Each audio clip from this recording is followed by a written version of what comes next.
Selamat bertemu kembali kepada semua pelajar geografi tingkatan 2 seluruh Malaysia. Sekali lagi pada kali ini kita akan belajar dalam tajuk bab 5 pengangkutan di Malaysia, dan tumpuan pelajaran maya kita pada kali ini ialah dalam tajuk 5.7 amalan pengangkutan lestari. Selamat bertemu lagi, dan sekarang kita akan mulakan tajuk pelajaran kita dalam topik 5.7 amalan pengangkutan lestari. Sebelum itu saya akan jelaskan maksud perkataan lestari. Perkataan lestari bermaksud tidak berubah-ubah, kekal atau tetap. Jadi apabila kita sebut pengangkutan lestari, bermaksud pengangkutan yang mesra alam, yang mana sistem pengangkutan berkenaan tidak mengganggu atau sedikit kesan terhadap perjalanan semula jadi alam sekitar. Seterusnya kita lihat pula apakah kepentingan sistem pengangkutan yang lestari. Jadi yang pertama di sini, pengangkutan lestari adalah bertujuan untuk mengurangkan kos bahan api.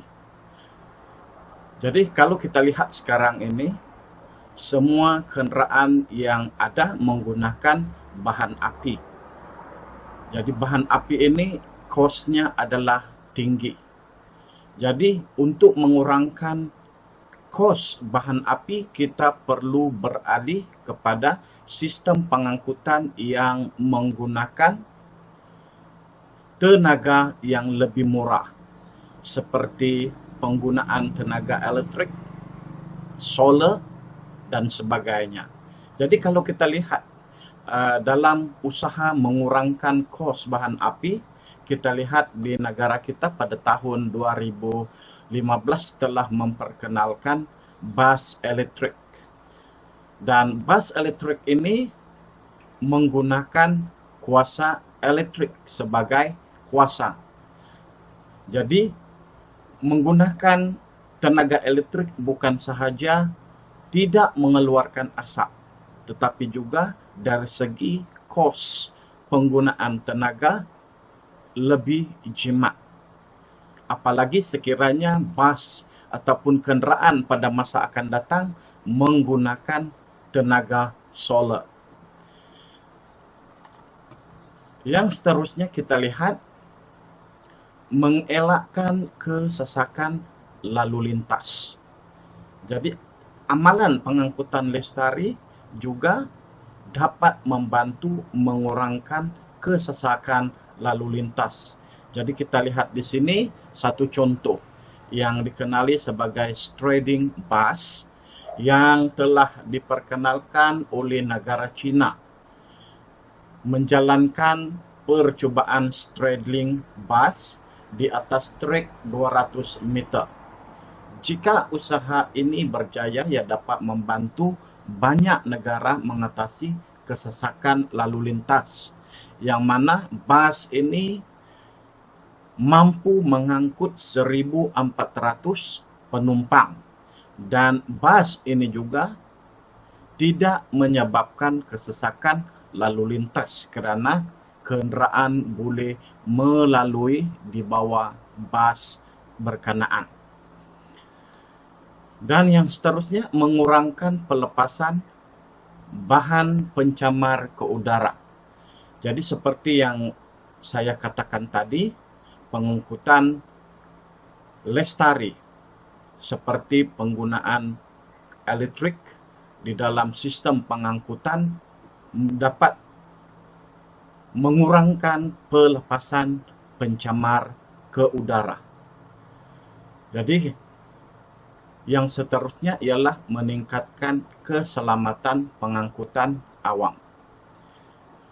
Penggunaan sistem pengangkutan awam yang melibatkan sistem yang diperiksa dan juga diselenggara serta sentiasa dipantau oleh pihak berkuasa. Jadi pengangkutan awam ini akan menjadi lebih efisien serta selamat digunakan oleh awam. Dan yang seterusnya ialah mengurangkan hakisan.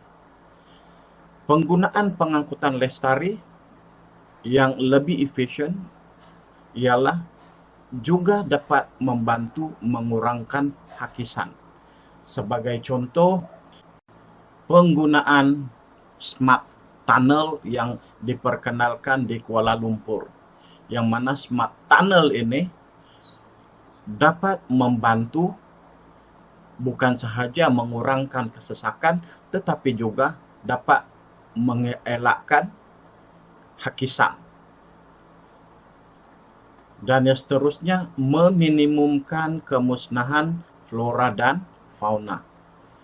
Di dalam aspek meminimumkan kemusnahan flora dan fauna ini, kita lihat bagaimana Lebuh Raya Utara Selatan dibina yang melalui kawasan tanah tinggi. Kawasan tanah tinggi ditebuk untuk mengelakkan kemusnahan flora dan fauna. Dan seterusnya kita lihat pula amalan pengangkutan lestari. Yang pertama ialah penggunaan kereta elektrik dan hybrid. Ini adalah bertujuan untuk memelihara alam sekitar dengan mengurangkan pembebasan karbon monoksida dan juga menjimatkan penggunaan bahan api. Yang kedua ialah berkongsi kereta, yaitu mengurangkan bilangan kenderaan di jalan raya dan juga mengurangkan pembebasan karbon monoksida. Walau bagaimanapun, untuk amalan nombor 2 ini mungkin tidak begitu popular kerana sesetengah individu mementingkan privasi mereka sendiri.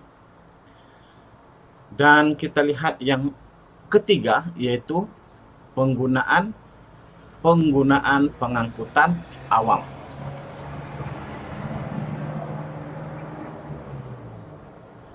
Penggunaan pengangkutan awam ini adalah satu amalan pengangkutan lestari untuk mengurangkan masalah kesesakan lalu lintas. Dan kita lihat di dalam contoh pengangkutan awam percuma oleh pihak kerajaan, iaitu perkhidmatan bas bandar Go KL dan juga bas Muafakat Johor.